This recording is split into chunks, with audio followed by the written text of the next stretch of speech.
और made in India के इस हिस्से में बात करेंगे जया नागरमठ से, जो मैनेजिंग डायरेक्टर हैं investor shop consultancy private limited की। जया जी, बहुत बहुत शुक्रिया हमें यहाँ पर समय देने के लिए। और सबसे पहले मुझे बताइए कि 23 साल का ये लंबा सफर रहा है आपका म्यूचुअल फंड बाजार में, अब तक का सफर कैसा रहा और कस्टमर्स के लिए आपका खास मंत्र क्या है?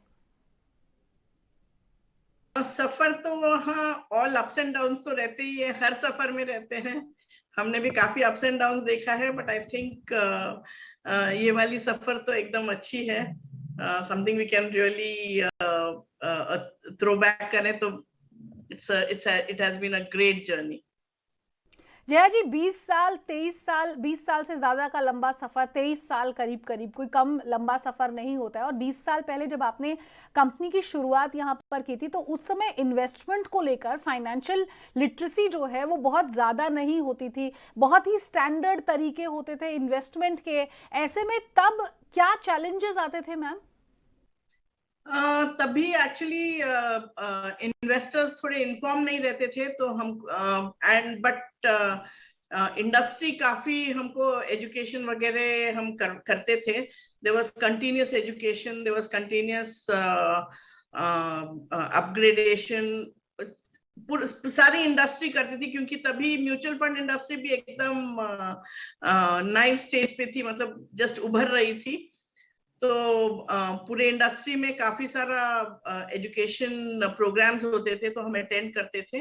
बट चैलेंज वही रहता था, क्योंकि कस्टमर्स नहीं समझते थे कि म्यूचुअल फंड है क्या। We still live in that fixed deposit gold real estate वाला टाइम्स, सो थोड़ा मुश्किल तो पड़ता था। लेकिन अभी 23 साल के बाद तो I think that journey was really really एकदम वर्थ द एफर्ट जो हमने डाला, जो इंडस्ट्री ने डाला। It was really worth it.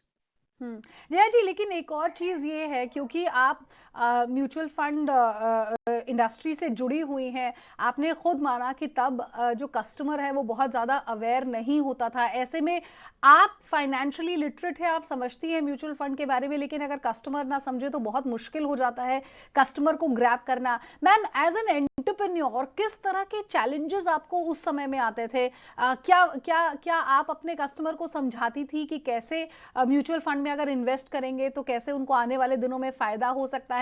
या फिर तब भी एक बड़ा तबका ऐसा होता था जो बहुत ही स्टैंडर्ड या ट्रेडिशनल तरीके होते हैं इन्वेस्टमेंट के, उन्हीं को अपनाता था? तो जब हमने शुरू किया 20 साल पहले, तो हमने बहुत लोकल शुरू किया था। तो हमारे आसपास कुछ 10,000 फैमिलीज रहते हैं।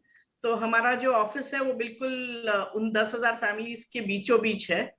और तब तो सिर्फ फेस टू फेस ही मीटिंग हुआ करती थी, और हमको वहां बैठ के सबको एक एक कस्टमर को समझाना पड़ता था क्या है, what are mutual funds, how it will help them and all that. But more importantly, अगर मतलब कोई भी कस्टमर समझ जाता है, जब ही नोज रिटायरमेंट उसकी होनी ही है, बच्चों की एजुकेशन होनी ही है, जब गोल्स होते हैं और उसके लिए उनको जो पैसा इन्वेस्ट करना है, तो उनको तो मतलब ये भाषा तो सबको समझ में आती है।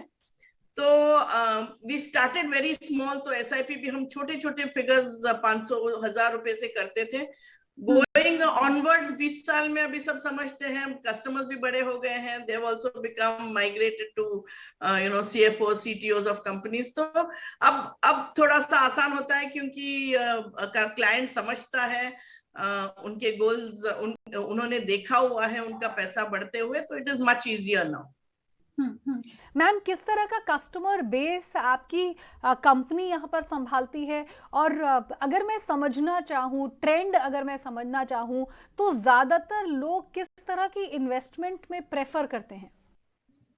देखिए, जब पहले पहले कस्टमर हमारे पास आते हैं, तो प्राइमरली इनके पास रियल एस्टेट ज्यादा होता है, फिक्स्ड डिपॉजिट्स बहुत होते हैं, काफी सारे लोग गोल्ड में इन्वेस्ट करते हैं, क्योंकि these are things they can feel and see, no, तो they feel good about it। इसके लिए काफी क्लाइंट्स वहां पे ज्यादा इन्वेस्ट करते हैं। लेकिन एक बार वो म्यूचुअल फंड में समझे 5-10 साल टिके रहे, एक बार उन्होंने म्यूचुअल फंड्स में ग्रोथ देख लिया, उसकी ट्रांसपेरेंसी देख ली, फ्लेक्सिबिलिटी देख ली, कॉस्ट स्ट्रक्चर सब समझ लिया, फिर कहीं भी नहीं जाते, फिर क्लाइंट सब बराबर they start investing regularly and diligently mutual fund में इन्वेस्ट करने लगते हैं। Then they start understanding actually कि किस तरह का रिजल्ट जो है वो आने वाले दिनों में उन्हें मिलेगा। ठीक है, they start seeing there wealth growing in the real sense, तो फिर बराबर इन्वेस्ट करने लगते हैं। मैम कोई कोई पिछले 23 सालों में कोई ऐसा इंसिडेंट आप हमारे साथ शेयर करना चाहेंगी, या कोई ऐसा चैलेंज जो आप नहीं भूली हैं और जिससे आपने बहुत कुछ सीखा है? एक्चुअली हर क्लाइंट अलग ही होते हैं, मतलब एक एक क्लाइंट एक एक अपना अपना every client has a different need. तो या स्पेसिफिकली अगर बोला जाए तो हमारे पास एक क्लाइंट आए थे बहुत साल पहले, 20 साल पहले जब आए थे, तब उन्होंने मतलब सब समझने के बाद कहा था कि उनको वो म्यूचुअल फंड SIP शुरू करेंगे 1000 रुपए का। हाँ। लेकिन ऐसे बातों बातों में समझ में आया कि इनके पास क्रेडिट कार्ड का जो मिनिमम ड्यू है, तो वही वो कुछ 2-3 हजार रुपए भरते हैं महीने का, जो सिर्फ इंटरेस्ट है 36% इंटरेस्ट के हिसाब से। तो जब हमने पूरा उसको एनालिसिस किया, तब हमने उनको बोला कि म्यूचुअल फंड अभी शुरू ना करें, क्योंकि यू कांट अफोर्ड टू पे 36% इंटरेस्ट, जब आपको समझे 10-12% यहाँ पे इंटरेस्ट मिलता है। तो we helped him borrow from his LIC। इनके पास LIC पॉलिसीज काफी थी जो 7-8-9% पे इंटरेस्ट पे तभी पैसा मिल सकता था उनको। तो we helped him take that money out of his LIC policy and repay his credit card in full।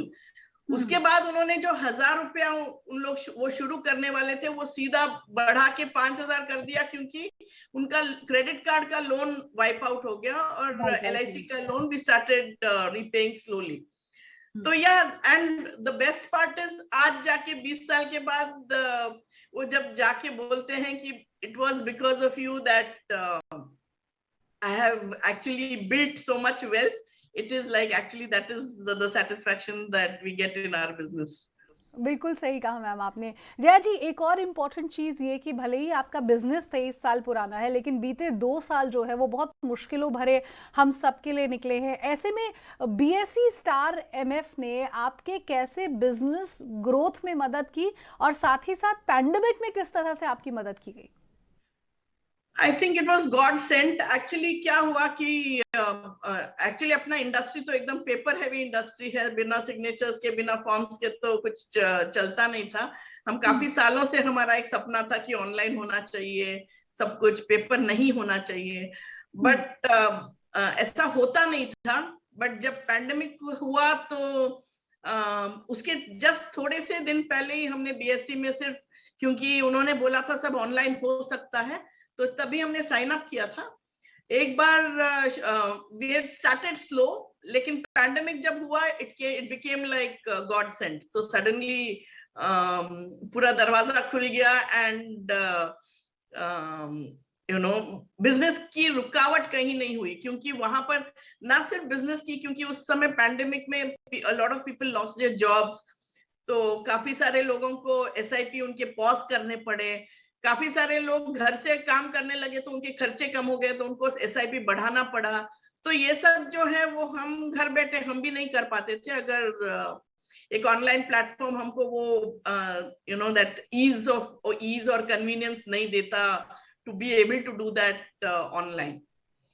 और मैम, कितना आसान होता है BSE स्टार MF पर माइग्रेट करना, क्योंकि बहुत सारे लोगों के मन में यही कंफ्यूजन रहती है, या ये कहीं ना कहीं पर डर रहता है कि पता नहीं कैसे हम उस टेक्नोलॉजी को अडॉप्ट कर पाएंगे कि नहीं कर पाएंगे, क्योंकि वो जो स्टैंडर्ड तरीका है, आपने कहा कि पेपर हैवी इंडस्ट्री है पूरी की पूरी, तो उससे शिफ्ट करना पूरी तरह से डिजिटली थोड़ा सा कंफ्यूजिंग लगता है, या थोड़ा सा कहीं ना कहीं डर लगता है। लेकिन आपका एक्सपीरियंस बताइए कि कैसा रहा? अब चेंज इज इनएविटेबल, तो डर तो हमेशा रहता ही है, हमको भी रहता है, क्लाइंट को भी रहता है कि हम अभी क्या करें। लेकिन पैंडेमिक में that's why I said the timing was perfect, क्योंकि पैंडेमिक में हमारे पास चॉइस था, ना क्लाइंट के पास चॉइस था। तो it was fairly easy to migrate, plus उस समय we got a good support from the team also. हमारे पास जो हमारे रिलेशनशिप मैनेजर हैं वो हमको अच्छे से सपोर्ट करते थे, आके ऑफिस में हमको समझाते थे क्या करना है, तो migration was not such a difficult. ठीक है, शुक्रिया जया जी आपका हमारे साथ यहाँ पर जुड़ने के लिए और अपना समय यहाँ पर देने के लिए। थैंक यू अनुया जी। तो मेड इन इंडिया के आज के इस स्पेशल एपिसोड में बस इतना ही। दीजिए इजाजत, आप देखते रहिए ईटी नाउ स्वदेश। नमस्कार।